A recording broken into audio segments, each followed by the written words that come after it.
Berdoa selesai. Selamat pagi adik-adik. Bagaimana kabarnya hari ini? Sehat. Sehat.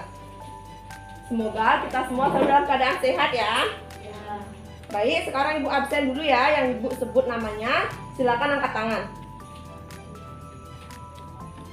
Dion Wiranata, Dedi Dharma Putra, Daivi Pertiwi, Dwi Putra Praditya, Devi Puspayanti,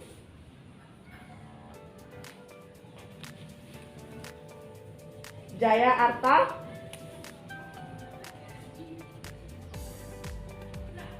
Merta Suardika, Mertayasa. Ya, berarti semua hadir ya.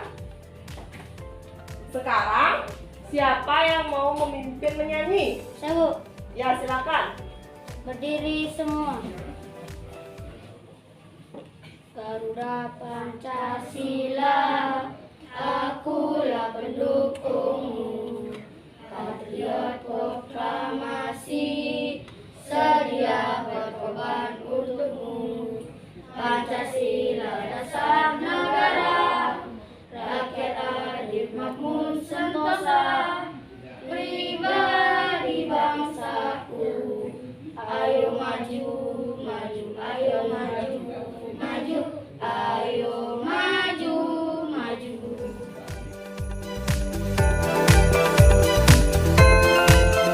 Adik-adik, apakah adik-adik pernah ke kolam renang? Pernah. Siapa yang pernah berenang? Saya. Siapa yang tidak suka berenang? Ketika adik-adik pergi ke kolam renang, apakah adik-adik tahu tanda-tanda aturan di kolam renang apa saja? Tahu. Nah, ini adalah tanda-tanda aturan di kolam renang. Yang pertama, itu tanda apa? Tanda kedalaman air. Ya, tanda kedalaman air. Yang kedua, Dilarang mendorong. dilarang mendorong. Yang ketiga, Dilarang terjun di kolam dangkal. ya, dilarang terjun di kolam dangkal. Yang keempat, Dilarang berenang sendiri.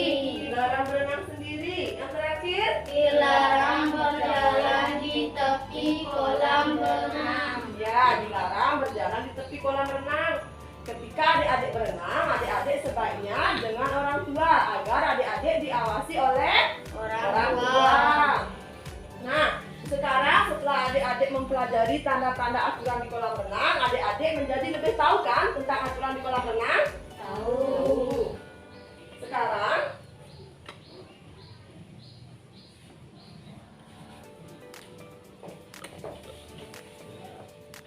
kita lanjutkan dengan alat komunikasi tradisional dan apa? Dan modern.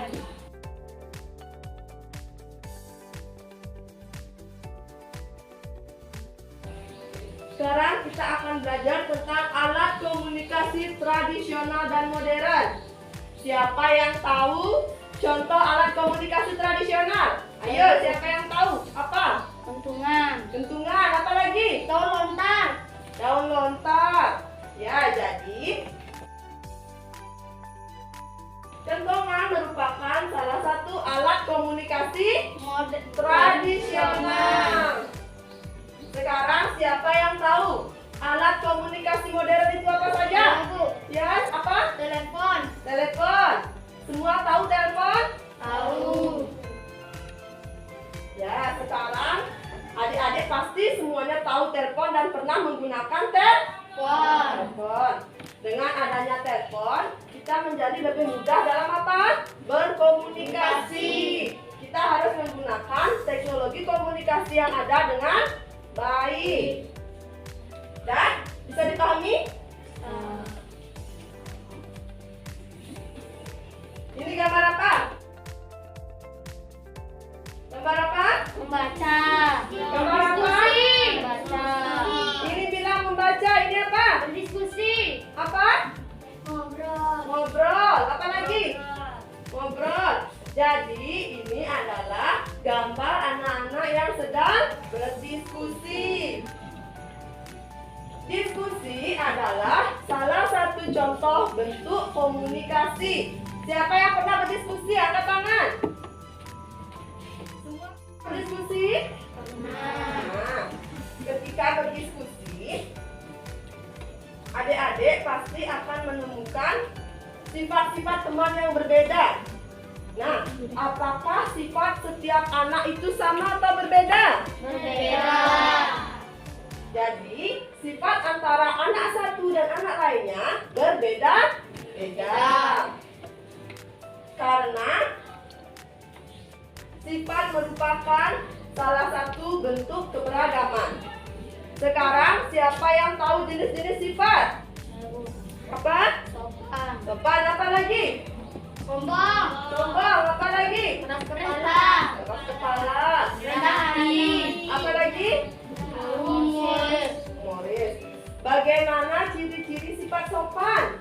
Menghormati setiap orang. Menghormati setiap orang. Bagaimana contoh sifat sombong? Selalu merasa lebih baik dari yang lain. Bagaimana contoh sifat keras kepala? Tidak mau mendengar pendapat orang lain.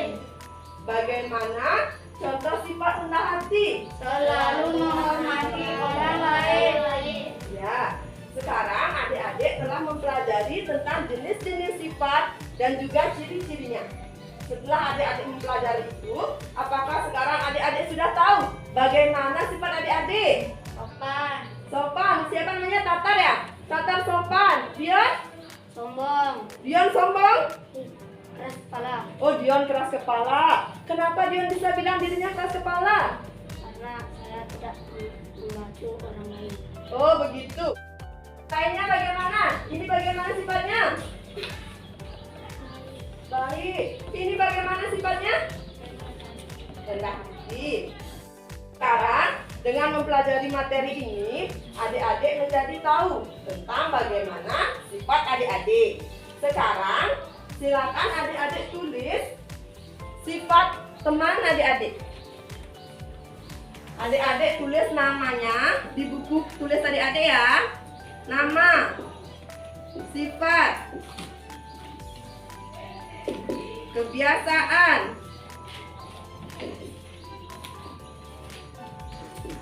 Nah, misalnya Dion menulis nama temannya Tatar, misalnya begitu ya.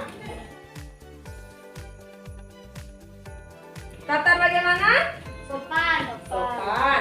Mengapa Tatar bisa sopan? Bagaimana sifatnya Tatar? Menghormati setiap orang. Ya, sifatnya Tatar sopan. Kebiasaannya selalu menghormati setiap orang. Sekarang adik-adik tuliskan itu di buku tulis adik-adik tentang teman adik-adik. Bisa menulis satu teman saja. Tulis bagaimana sifatnya, bagaimana kebiasaannya ya.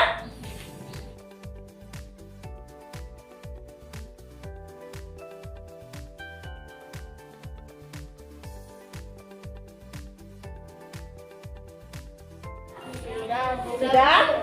Semuanya sudah? Sekarang siapa yang bisa menyebutkan sifat serta kebiasaan temannya? Ya.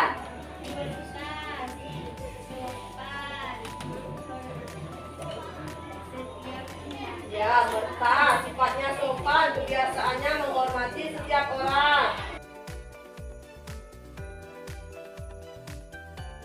Sekarang Ibu akan memberikan adik-adik tugas di rumah, yaitu adik-adik silakan mengamati sifat anggota keluarga adik-adik. Misalnya sifat bapak, sifat ibu, sifat adik ataupun kakak. Dan berarti dari pembelajaran hari ini yang bisa adik-adik pelajari hari ini yaitu tentang tanda-tanda aturan Kolam berenang.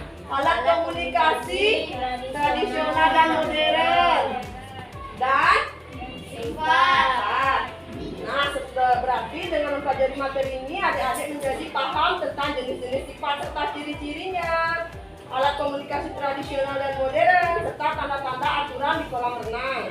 Untuk pelajaran hari ini kita cukupkan sampai di sini. Sebelum kita mengakhiri, kita berdoa terlebih dahulu dan nanti akan diakhiri dengan para pesanti. Ketua kelas, silakan. Berdiri semua. Berdoa mulai. Berdoa selesai. Aturan para pesanti.